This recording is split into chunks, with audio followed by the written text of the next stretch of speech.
Hi, I'm Elizabeth Durazio, joining you today from the Turning Points Network, and this is Sullivan County's only crisis and support center for those victims of stalking, dating violence, sexual assault, and domestic abuse.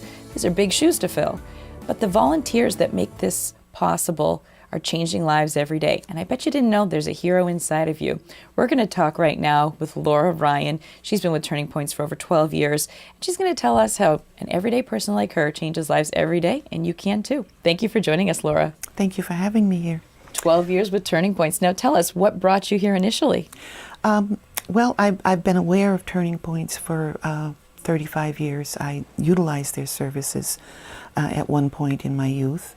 I have a few friends who also have utilized the services, and I thought it was time to give back about 12, 13 years ago. So having that firsthand experience of how they helped you really helped informed you to say, I got to give back in this way. Right. And you have a unique job. You actually are on the crisis and support line, so if someone needs help, they're going to talk to you. That's right. We have from the time the office is closed in weekday afternoons until they open in the morning, and then over the weekend, we have 24-hour support line. So basically, a client would call the hotline, the answering service would call the volunteer on call, and then the volunteer would call the client back. And one thing that we're trying to reach out to the community today is to talk about the need for more volunteers like yourself, but it's not a scary job. Just if you're willing to listen, you can make a difference. Tell us a little bit about how, it really is just being there for someone. That is the most important thing. Some calls are a little scary, but for the most part, people just need to have someone listen to them empathetically and just let them work their way through their thoughts, or dealing with maybe some flashbacks from their past, or whatever happens. And the volunteer is not out there all alone. We have a task force supervisor, right, who we can turn to at any point. And if a call gets to where we don't think we're as effective, we can turn the client over to the task force supervisor, and the task force supervisor also has a backup.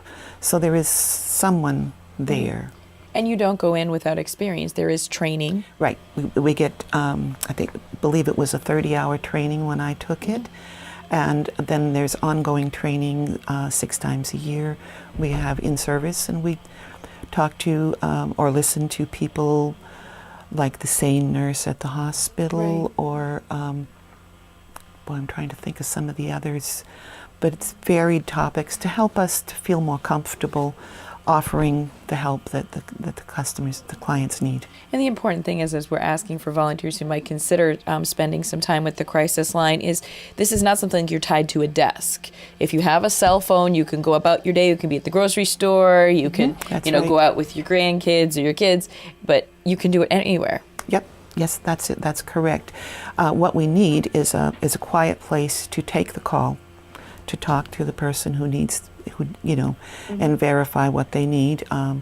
If there were a necessity to be called out, either to the police station for maybe a protective order after hours, or to the hospital for someone who needs assistance, right, and has shown up at the hospital, then we would need to be able to do that. You need a car. But you can do it from your home, pretty much living your own normal life. And it's really amazing, because how many of us really think that spending a few minutes, of our time with someone could be that crucial? But if you need one of these crisis lines, from experience, and we have family and friends, who've used their lines, that one call, just someone listening, can make all the difference. To empathize with the person, and to let them know that yes, there are people out there who have gone through this, and you're not crazy. You're just in need of some validation. What would you say to someone who's enticed to volunteer, but maybe holding back a little? I would say try it. You're not locked in. If you find that it isn't for you, there are other ways to give. It's but a lot of people feel like, oh my God, I'm going to be alone, I'm going to be out there, what if somebody calls and I don't know how to help them?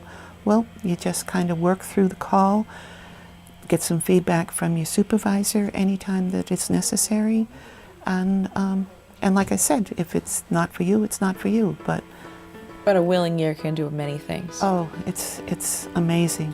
Well, I want to thank you, Laura, for your 12 years of service to the Turning Points Network. And you heard it, you can do this from anywhere. And they're just looking for a willing hand and just some moments of your time, and you'll get the training you need. So if you're looking to add some purpose to your life, consider being with the Crisis Line with the Turning Points Network.